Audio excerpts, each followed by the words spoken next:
Johannesburg, South Africa, a city where violence had spiraled beyond control. Every day, hundreds of murders filled the streets with fear. Guns, gangs, and drugs had become the new normal. No strategy, no police raid, and no government plan could break the cycle of crime. But the city's fate shifted when the government launched the world's first robotic police force, famously known as the Scouts. These titanium machines were nearly indestructible. They stormed into gang hideouts with zero hesitation, bullets bouncing off their armored bodies, dismantling criminals with ruthless precision. Within a few years, the crime rate fell dramatically. Corruption was reduced, order was restored, and for the first time in decades, citizens began to believe in safety again. The company behind this miracle was Tetravol, and at its heart stood a young genius engineer named Dion Wilson. His Scout robots became the pride of the nation and a symbol of technological supremacy. But despite their success, one question haunted the public: what if these robots were hacked? To calm such fears, Tetravol introduced the Guard Key, a small USB-like device that was the only way to access or modify a robot's program. Without it, not even the most skilled hacker could tamper with their system. The Guard Key was locked away with maximum security inside Tetravol's labs. Still, the Scouts were no more than soldiers, obedient machines that followed orders without thought or conscience. But Dion dreamed bigger. He wanted to build something far more human, an artificial intelligence capable of learning, questioning, and feeling emotions. A machine that wasn't just programmed, but truly alive. Yet not everyone welcomed his vision. Vincent Moore, a former soldier and Tetravol's head weapons designer, despised the idea of free-thinking robots. He believed machines should only serve as weapons, nothing more. Vincent had built a colossal war robot named Moose, which operated through a neural helmet, allowing a human pilot's brain to directly control it. But the government had no interest in Moose since the Scouts were already effective and much cheaper to produce.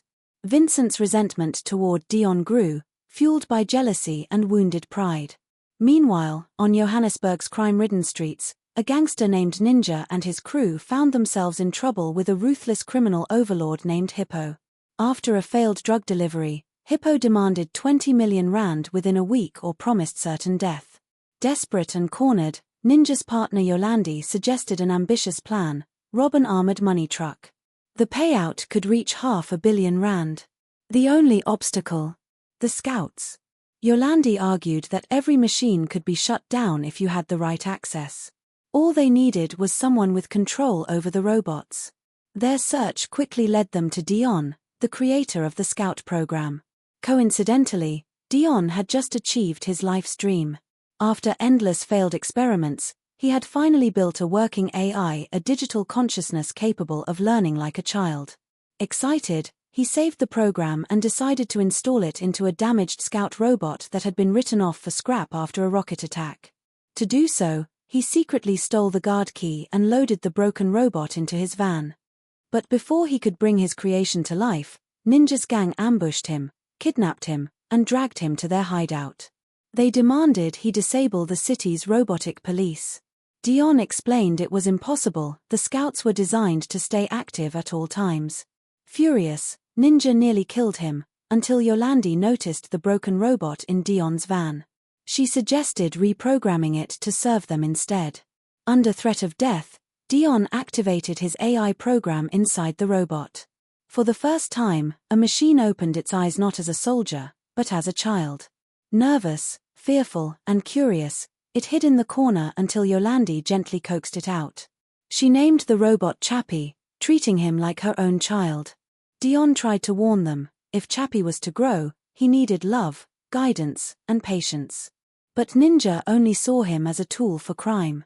There was another problem. The rocket blast had damaged Chappie's battery, leaving him with only 5 days of life. No repairs or replacements were possible. Knowing his creation's time was limited, Dion reluctantly left him in the gang's care. As the days passed, Chappie explored the world with wide-eyed innocence. Yolandi nurtured him with kindness, while Ninja forcefully tried to shape him into a gangster. At first, Chappie trembled at the sound of gunfire, refusing to hurt anyone. But Ninja twisted his innocence, convincing him that stabbing or shooting people only made them fall asleep. Slowly, Chappie was manipulated into hijacking cars and committing thefts, believing he was simply helping his new family. Meanwhile, Vincent discovered that the guard key had been stolen and soon learned that Dion was secretly working on something outside company rules. Jealous and vengeful, Vincent saw his chance.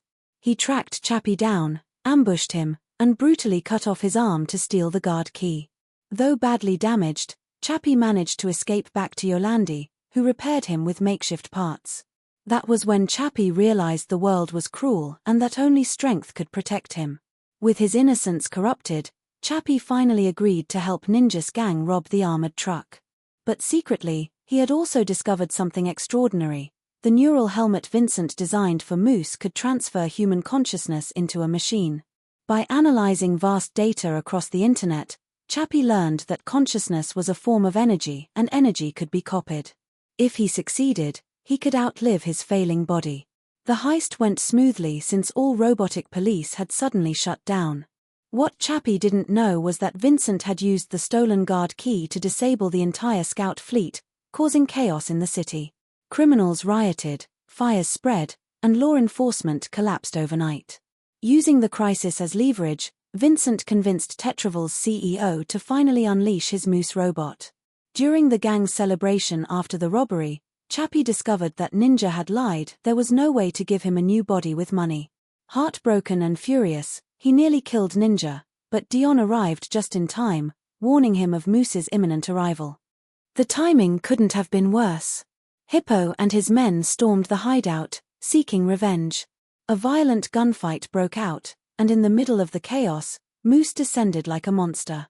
Under Vincent's control, the massive war robot tore through everyone, ripping Ninja's partner America in half. Bullets had no effect on Moose's armor, and soon even Dion was gravely injured. In a tragic moment, Yolandi sacrificed herself trying to save Ninja. Her death shattered Chappie, who unleashed his rage by detonating a bomb on Moose's chest, finally destroying it. Consumed with grief, Chappie dragged the wounded Dion to Tetraval's lab. There, he cornered Vincent but chose not to kill him, proving he had more humanity than the man who despised him. With Dion dying, Chappie made a desperate attempt. Using the neural helmet, he transferred Dion's consciousness into a robotic body, saving his life. But Chappie's own battery was nearly depleted. With no spare bodies available, it seemed his end was inevitable. Then Dion remembered dozens of inactive scout units lay scattered across the city. Together, they managed to transfer Chappie's consciousness into a fresh body, granting him a new lease on life. The government, however, immediately banned all robots after the crisis, forcing Dion and Chappie into hiding. For Chappie, Yolandi's loss remained unbearable. But fate had one final twist. Ninja discovered a flash drive that Chappie had once used while experimenting with consciousness. Inside it was a copy of Yolandi's digital soul. Using Tetraval's factory systems, Chappie built a robotic body for her and restored her life.